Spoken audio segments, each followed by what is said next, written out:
volonté politique qui a été inscrite dès 2001. Donc la première vague d'intégration sur les emplois jeunes. Tous les 300 emplois jeunes que la maire Henri Chalus a trouvé dans la collectivité bien avant 2001 ont été mis dans des parcours de formation, d'insertion, et ont été intégrés, titularisés.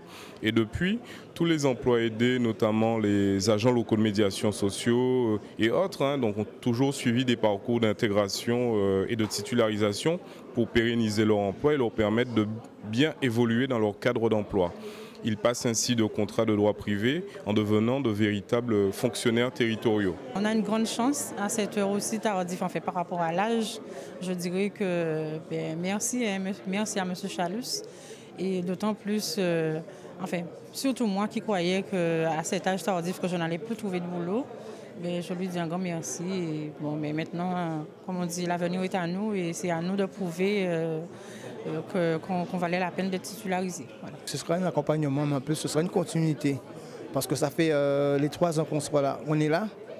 Depuis ces 3 ans-là, ça qu'on travaille et qu'on lève avec les jeunes comme les âgés et voir comment on pourra continuer encore avec eux plus et surtout au niveau de la population sur le Bémao, mais aussi les communes avoisinantes. Parce que moi, je suis plus pour aider les jeunes à se sortir de la rue pour pouvoir avancer vers l'avant. Donc on fera tout pour eux et je continuerai pour ça aussi. On a eu la chance d'avoir une vague d'agents très consciencieux, vraiment présents sur le terrain et qui sont en phase avec la politique d'insertion et d'emploi que dessine le maire.